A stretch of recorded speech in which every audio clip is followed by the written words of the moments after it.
Welcome मेरे मित्रों, क्रिकोलॉजी के एक और एपिसोड में आपका स्वागत है। और आज के एपिसोड में मैं बात करूंगा पहले T20 की, और उसके साथ साथ मैं एक और बात करूंगा टीम सिलेक्शन की और गिल की। और उसके बाद हम बात करेंगे एसएच की। एसएच मेरी इंग्लिश थोड़ी कमजोर है तो मेरे को जरा ट्रोल मत कर देना। चलो शुरुआत करते हैं वीडियो की।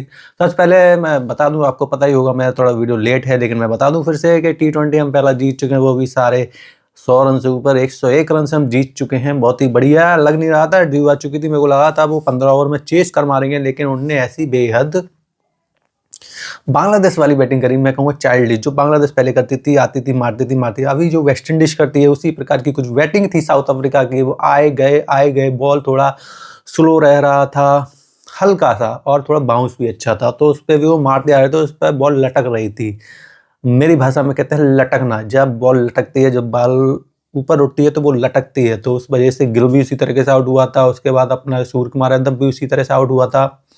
लेकिन उस पिच पर हार्दिक पांड्या अच्छा खेला, क्योंकि वो उसकी जो बैट की स्विंग है वो ऊपर से लाता है और रुक के खेलता है। रुकने वाले प्लेयर इस पिच पर अच्छा खेल सकते थे, ये मेरा मानना है। और बल्लेबाज रुक कर खेलता, देख कर खेलता, तो वो अच्छा मार सकता था, क्योंकि आउटफील्ड काफी तेज थी। कौस से शॉट मैंने देखे थे, वो जरा से मैं उड़न दस्तरी की तरह, रॉकेट की तरह जा रहे थे, और ज्यादा दम लगानी नहीं पड़ रही थी पिच पर। तो चौवे के लिए तो अच्छी पिच थी और छक्के भी अच्छे ही जा रहे थे, लेकिन कुछ बॉल उठ रही थी, उन पर कैच भी उठे और विकेट भी इस तरह से बहुत ज्यादा गिरे। तो 175 रन मुझे लग रहा था जीत जाएंगे, लेकिन मुझे लग रहा था ड्यू आ गए तो पिच बैटिंग की तरह ना हो, लेकिन पिच ने मिजाज नहीं बदला और वैसी की वैसी रही, तो इसलिए इंडिया जीत चुकी है मैच। बॉलिंग जो कमजोरी मुझे टेस्ट में लग रही थी, वनडे में लग रही थी, वो अब मजबूती लग रही है T20 की। हमारी बॉलिंग बहुत ही शानदार है, स्पेशली जब वरुण चक्रवर्ती आता है, अर्शदीप बुमराह एक साथ खेलते हैं, फिर अक्षर पटेल आ जाता है, लाजवाब है। क्योंकि इसमें जडेजा नहीं है लोअर ऑर्डर में। मैंने पहले ही कहा था वनडे का लोअर ऑर्डर T20 की तरह बनाना पड़ेगा, जडेजा को हटाना पड़ेगा, अक्षर पटेल को लाना पड़ेगा, हार्दिक पांड्या साथ में खेलेगा और शुभम दुबे भी आ जाएगा। तीनों ऑलराउंडर बेहतरीन ऑलराउंडर है। तो जब ये T20 में खेल सकते हैं तो वनडे में क्यों नहीं भाई? क्योंकि जडेजा भी तो एंड में ही बल्लेबाजी करता है, और ये एंड में ही बल्लेबाजी करने वाले हैं, बीच में तो जडेजा आता नहीं है। तो इसलिए मैं कह रहा था कि दुबे को वनडे में भी खिलाओ तो थोड़ा फायदा हो जाता, लेकिन नहीं। अब आते हैं मेन मुद्दे पे, गिल। तो भाई सुमन गिल की जगह कैसे बन रही है, मुझे समझाओ भाई।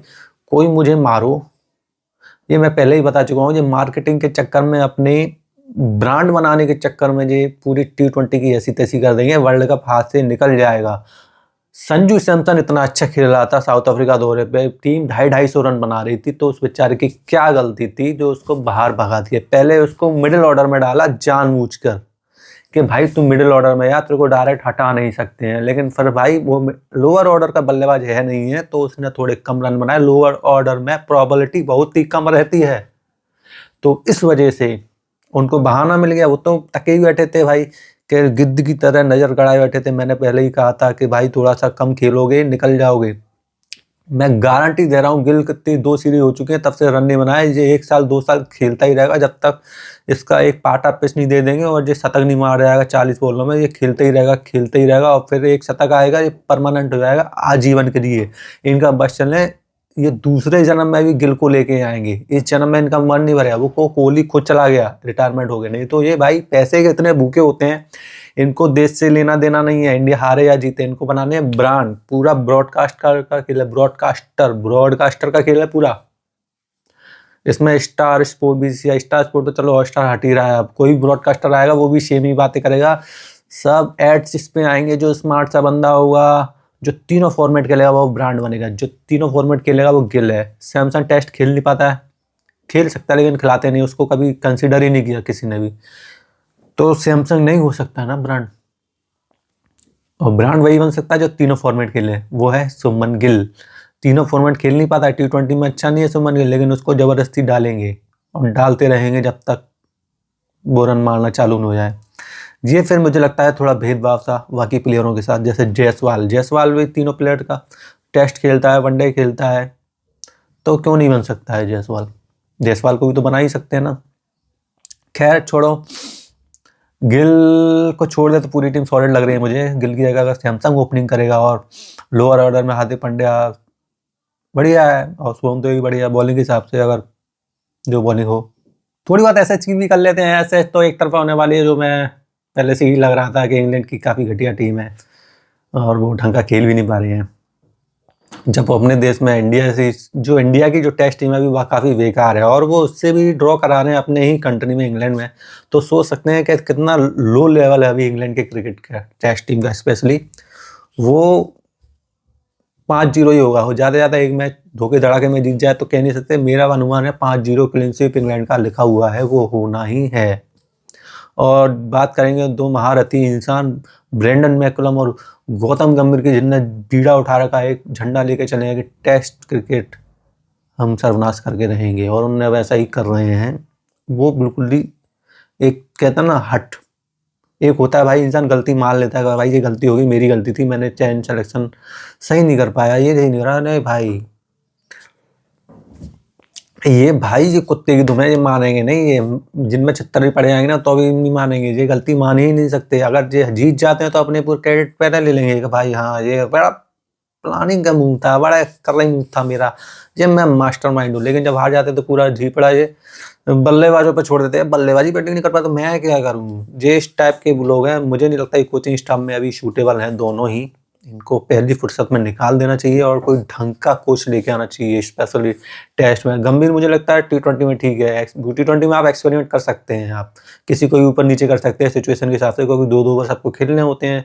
तो T20 को देखने लाइक टेस्ट में चाहिए होती है बेस, दम चाहिए रहती है खेलने के लिए, पूरा बेसिक लेवल से क्रिकेट खेलना पड़ता है। उसके लिए आपको कोई ढंग का VVS लक्ष्मण या कोई टेक्निकल, द्रविड़ भी अच्छा था भाई, तो इसी प्रकार का कोई हमको कोच ढूंढना पड़ेगा टेस्ट में। और T20 में जैसे चल रहा है चलने दो, गंभीर ठीक है, मेरे कोई दिक्कत नहीं है। T20 में बस गिल वाले इशू में थोड़ा मेरा मूड खिसक जाता है, मेरा मूड खराब हो जाता है जब मैं गिल को T20 में देखता हूँ। भाई मैं उसका बढ़िया प्लेयर है, मेरे को कोई दिक्कत नहीं है, वनडे में अच्छा खेल रहा, टेस्ट में खेले, मुझे कोई प्रॉब्लम नहीं। भाई T20 में देख के मेरा मूड खराब हो जाता है, पता नहीं क्यों, हो सकता है मैं गलत हूँ भाई, वो T20 वर्ल्ड कप भी जिता दे, लेकिन मैं भाई कभी फेवर में आ ही नहीं सकता T20 में गिल को लेके। वो पहली बॉल से मारने लगता है, वो उस प्रकार का प्लेयर नहीं है। हर प्लेयर अलग अलग होता है। हार्दिक पांड्या पहली बॉल से मार सकता है, अभिषेक शर्मा पहली बॉल पे मार सकता है, संजू सैमसन मार सकता है, लेकिन गिल नहीं मार सकता। और मैंने वनडे में भी कहा था तिलक वर्मा को क्यों नहीं खिला रहे हैं, उसने अच्छा प्लेयर और अच्छा ही खेला था, पिच जैसी थी, लेकिन मजा आ गया था तिलक वर्मा को देख के भी। T20 मेरा फेवरेट बनता हुआ जा रहा है तिलक वर्मा, जो वनडे में भी अच्छा खेला था। जो बंदे प्रेशर में खेल लेते हैं ना, मैं उनका हमेशा फैन रहूंगा। हार्दिक पांड्या थोड़ा नक चढ़ा है, लेकिन प्रेशर में अच्छा खेलता है तो मुझे अच्छा लगता है। थोड़ा छपरी सा है लेकिन मुझे अच्छा लगता है। बैटिंग अच्छी कर लेता है, थोड़ा घमंडी है, छपरी है, कोई दिक्कत नहीं है, लेकिन बैटिंग अच्छी कर लेता है, बॉलिंग अच्छी कर लेता है। उसके जैसा ऑलराउंडर अभी इंडिया में है नहीं है, उसका बैकअप नहीं है। संजू सैमसन ने ऐसा क्या कर दिया जो उसको T20 से हटा दिया है, मुझे पता नहीं पड़ता भाई, उसमें क्या कमी है भाई, इतना शानदार प्लेयर है। जस्ट बिकॉज क्या वो काला है इस वजह से नहीं खिला रहे हैं क्या, या फिर साउथ का है या कहीं का है। ये पॉलिटिक्स इंडिया में, पाकिस्तान में हम ना खूब हंस लेते थे कि भाई पॉलिटिक्स चलती है, उनके मैच हटाए। मुझे इंडिया में भी महसूस हो रही थोड़ी पॉलिटिक्स के, भाई जो अपने फेवरेट प्लेयर हैं उनको लाए आ रहे हैं, मौके दिए जाते हैं, लेकिन जो कोई बाहर का होगा या फिर उनका कोई दोस्त नहीं हुआ तो उसको एक मौके में ही हटा देते हैं। अगर एक मैच में चल गया तो ठीक है, नहीं तो निकल। ये सीन बन चुका है अभी अपने इंडियन क्रिकेट टीम का। सैमसंग अच्छा खेल रहा था, उसको एक मौका दिया, 2 दिए, बस हटा दिया। लेकिन गिल भाई मेरे को 3 सीरीज से देख रहा फ्लॉप ले, उसको मौके दिए जा रहे हैं, उसको कप्तान बनाने की फिराक में, उसको वाइस कप्तान बना दिया है, तो उसको कैसे हटाएंगे अब। आई डोंट नो भाई, क्या ही चल रहा है यार। वाइस कप्तान आप, हार्दिक पांड्या इतना शानदार कप्तान है यार, उसने T20 में क्यों उसको कप्तानी नहीं दे रहे हैं, समझ में नहीं। आई डोंट नो क्या दिक्कत है भाई, हार्दिक पांड्या को कप्तान बनाए थे, वाइस कप्तान ही बनाए थे। चलो सूर्य कुमार यादव कप्तान है तो वाइस कप्तान तो हार्दिक पांड्या बन ही सकता था, पर नहीं। वेल, उधर गंभीर ने भी कुछ बोल रहा है यार, वो कि आपका डोमेन नहीं है, आप कैसे कमेंट कर सकते हैं। भाई जिसका डोमेन होगा वही कमेंट कर सकता है क्या भाई, तो इस प्रकार के कोई पॉलिटिक्स में कमेंट ही नहीं कर सकता, कोई वोट भी नहीं दे सकता। भाई मैं तो पॉलिटिशियन नहीं हूँ तो मैं वोट क्यों डाल रहा हूँ, मैं क्यों चुन रहा हूँ, मुझे क्या मालूम कौन राजनेता अच्छा रहेगा। मेरा तो डोमेन ही नहीं है ना, तो वोट भी मत डालो। डोमेन से क्या होता है भाई, डोमेन से तो कुछ बोल ही नहीं पाएगा। कमेंट पिक्चर भी मत, रिव्यू भी मत दो, तुम फ्लॉप पिक्चर देख के आ जाओ तुम। भाई मेरा तो डोमेन ही नहीं है, मैं क्या पिक्चर के बारे में बताऊं। तो पिक्चर तो मैं देख रहा हूँ, दर्शक तो मैं हूं ना, मैं ही तो जज कर सकता हूँ, तो मैं ही तो बताऊंगा कि है अच्छा है या बुरा है। तो डोमेन का कुछ तो दे कमेंट गंभीर का मेरे तो भाई सिर के ऊपर से आ रहा है। आप भी समझा दीजिए भाई डोमेन का मतलब क्या है? क्या डोमेन में ही आके आप कमेंट कर सकते हैं क्या? इतना कॉमन सेंस सब पूरा इंडिया क्रिकेट खेलता है, बचपन से खेलता है। इतना कॉमन सेंस तो सब में होता है कि क्रिकेट में क्या सही क्या गलत। मैं कोई टेक्निक नहीं सिखा रहे हैं अपन लोग, अपन कोई खेलना नहीं सिखा रहे हैं। अपन बस ये सिखा रहे हैं कौन सा प्लेयर अच्छा खेल रहा है, किसको क्यों नहीं ले रहे हैं और कौन प्लेयर को जबरदस्ती मौके दिए जा रहे हैं, उस पर बात हो रही है। ये बात कोई नहीं कर रहा है कि टेक्निक खराब है या फिर कोई कैसा खेल रहा है, ये कोई बात नहीं कर रहा है। बात वो है ही नहीं है, कोई क्रिकेट सिखा भी नहीं रहा है। डोमेन वाली बात नहीं है। तो भाई गंभीर थोड़ा आपको दिमाग खोलना पड़ेगा, आपकी गलती एक्सेप्ट करनी पड़ेगी। बाकी आपकी मर्जी है, आप जल्दी जाने वाले हैं कोचिंग स्टाफ से, मुझे ऐसा लगता है पर्सनली। फिर वीडियो बनाऊंगा, थोड़ा वीडियो लेट हुआ, क्षमा कर देना। मेरा रात में मूड नहीं था, मैं थक गया था, मेरे को नींद आ गई थी। मैच काफ़ी बोरिंग हो गया था। थोड़ा इंटरेस्टिंग मैच होता तो मैं हाल के साथ बना देता वीडियो तो, और थोड़े सब्सक्राइबर भी बढ़ेंगे तो मोटिवेशन बढ़ेगा। तो लाइक सब्सक्राइब करते रहिए धड़ाधड़ धड़ाधड़, और मैं नए नए वीडियो आता रहूँगा। और थोड़ा मैं लिखने की कोशिश करूँगा। अभी मैं बैठ जाता हूँ, चपड़ चपड़ बोलता रहता हूँ। तो मेरा थोड़ा सब्सक्राइबर बढ़ाओगे तो मैं थोड़ा लिखूंगा, थोड़े जोक लाऊंगा, थोड़े पंच लाऊंगा। बाकी आप समझदार हैं। जय श्री राम, हर हर महादेव। चलो चलता हूँ मैं अब, लाइक सब्सक्राइब कर देना।